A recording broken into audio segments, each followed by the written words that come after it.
Et bonjour les balances, je reviens avec du coup votre guidance pour les 2 prochaines semaines. Comme toujours, prenez ce qui vous parle et laissez le reste. On va décrire ensemble les messages du jour.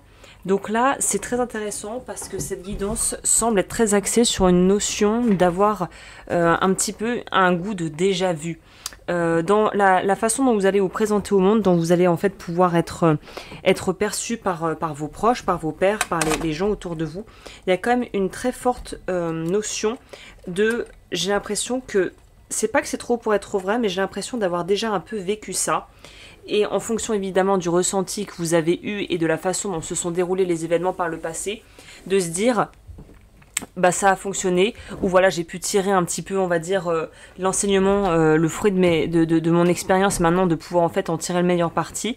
Mais il y a quand même une notion de fait, soyez précautionneux, c'est pas dans le sens faites attention, il va vous arriver des misères ou l'idée là n'est pas d'avoir une approche alarmée, c'est de vous dire en gros que la situation est vraiment dangereuse ou quoi que ce soit, c'est pas du tout ça, mais c'est plutôt de se dire attention si vous voyez repartir dans quelque chose finalement que vous connaissez déjà, qui a peut-être pas vraiment porté ses fruits. Soit vous avez l'opportunité ce mois-ci et ces 2 prochaines semaines de pouvoir un petit peu en fait inverser la vapeur et de pouvoir réparer ou rétablir une forme d'équilibre, de vérité dans des aspects de votre vie où justement vous vous sentiez un petit peu prisonnier ou comme si on vous avait un petit peu coupé l'herbe sous le pied. Mais il y a quelque chose d'assez animal dans ce tirage, dans cette guidance. Il y a cette notion de qu'est-ce qui, dans votre vie, finalement, ne vous rend plus, n'est plus bénéfique pour vous, n'a plus d'attrait. C'est comme si on vous demandait, est-ce que la nourriture que tu manges est bonne pour toi? Est-ce que ça t'apporte les vitamines, les nutriments et ce dont tu as besoin? Est-ce que tu es nourri? Je dirais que la question de fond que vous pourriez vous poser durant cette période, c'est est-ce que tu te sens nourri? Et au sens propre comme au figuré, c'est-à-dire on ne parle pas que de la nourriture qu'on ingurgite, qu'on utilise pour faire marcher son corps, mais aussi la nourriture au niveau intellectuel, peut-être au niveau de votre vie spirituelle, de ce que vous créez en fait. Il y a cette notion de on y est, on est assez enthousiaste finalement parce qu'on en a à vivre, il y a une notion de fraîcheur, de jeunesse, de vent de liberté, et en même temps c'est comme si vous saviez que il y a quelque chose que vous devez quand même laisser derrière. C'est peut-être un peu comme il y a des gens, il y a des... Pardon, j'ai bugué, j'ai cru que ça s'était arrêté encore. Je me fais des petites frayeurs, j'adore ça. C'est comme ces gens qui, on peut voir, ils sont assez fascinants. Enfin, je trouve ce critère, ce genre de personnes, c'est cette catégorie de personnes, d'individus très étranges et fascinantes. C'est un petit peu comme celles et ceux qui connaissent le film 40 ans toujours puceau. C'est ce profil de personnes qui en fait sont restées un petit peu bloquées dans une forme d'adolescence, un peu on pourrait dire des ados un petit peu qui sont devenus adultes, mais c'est quoi l'expression, des ados attardés, des adultes attardés.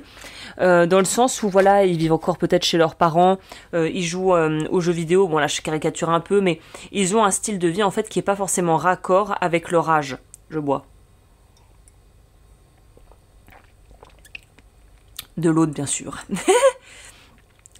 L'alcool est à consommer avec modération et je ne buvrai jamais de liqueur ou de choses comme ça en faisant des podcasts, c'est évident. Je sais pas pourquoi je vous dis ça, c'est marrant. Mais à cette notion de voilà, peut-être que vous faites des choses ou que quelqu'un dans votre entourage, vous le voyez par A plus B, que cette personne fait des choses qui soit n'est plus de son âge, soit qui finalement n'est pas forcément adaptée à la situation de vie dans laquelle elle est. Ça peut être vous, ça peut être un proche. Ça peut être des gens dans l'entourage ou même dans le milieu pro que vous côtoyez, que vous fréquentez. Mais là, on sent bien qu'il y a une notion de... qu'est-ce que j'essaie, il y a quelque chose que j'essaie un peu de fuir parce que ça me stresse, ou il y a quelque chose que j'ai pas trop envie de voir vraiment de façon très frontale, parce que c'est pas quelque chose, je sens que c'est quelque chose qui va pas me faire me sentir très content, très contente. C'est un peu aussi malheureusement c'est une réaction qui est assez finalement commune, c'est la maman qui va trouver je sais pas, le pochon de marijuana dans l'enfant, enfin peut-être pas dans la poche du jean de son enfant, mais plutôt de son ado de 15-16 ans, et qui en fait quand elle est en train de, par exemple, de faire une lessive, qui va faire les poches avant de mettre les habits dans la machine à laver, qui va voir le pochon, qui va jeter le pochon ou le mettre de côté et qui va faire comme si ça n'avait pas existé. Une forme de déni en fait qui protège tellement on est un peu choqué par ce que l'on voit. Le déni va prendre le relais et va nous faire en fait occulter complètement quelque chose. Dans des situations un peu plus graves, un peu plus dramatiques qu'on souhaite à personne, accidents graves, voilà, des violences physiques, des abus en tout genre. Parfois on peut black out, il y a des personnes carrément qui se dissocient, qui subissent une forme de dissociation. Alors là je ne suis pas thérapeute ou psychologue, donc j'utilise des mots, mais voilà, je ne suis pas habilitée à faire des diagnostics ou à vous dire ce genre de choses au cas par cas, mais en gros, la dissociation c'est une façon une césure à l'intérieur de soi quand quelque chose est trop violent. C'est un peu comme si le disjoncteur allait exploser et le corps va, pour nous protéger, couper le jus en fait. Et on va pouvoir parfois occulter des pans de vie importants, surtout si ça a été des pans de vie qui n'ont pas été très heureux. Donc là, il y a une notion de peut-être que vous avez voulu mettre un peu au placard, étouffer quelque chose. C'est peut-être ça, cette espèce de goût de déjà-vu là, une odeur de déjà-vu. C'est cette notion de « mais mince, je crois que cette situation ou ce truc-là, mais je connais en fait ».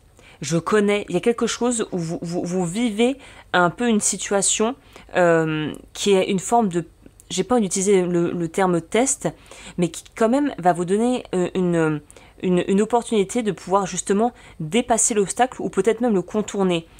Pour donner un autre exemple, peut-être que vous avez été par le passé dans une relation qui était un petit peu voilà, dévorante, pas forcément ce que vous désiriez d'une relation sentimentale, peut-être que vous êtes abonné aux relations un petit peu adultrines où vous vous retrouvez toujours à attirer des hommes ou des femmes mariées à vous dire au secours, qu'est-ce que j'ai fait?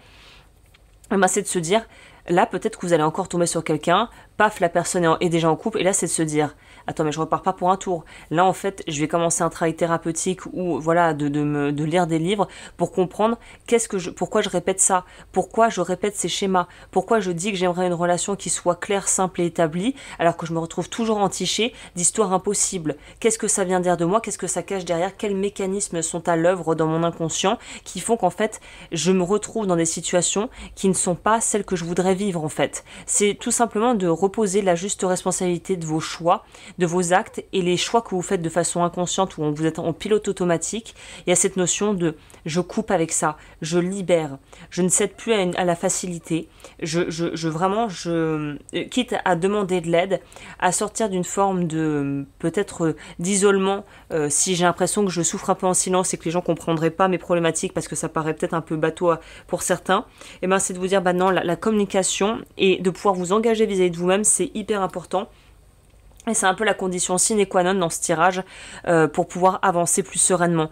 Plus vous serez honnête avec vous-même, plus vous serez finalement dans une forme de confiance en vous et de conscience aussi des mécanismes qui se jouent et que vous répétez.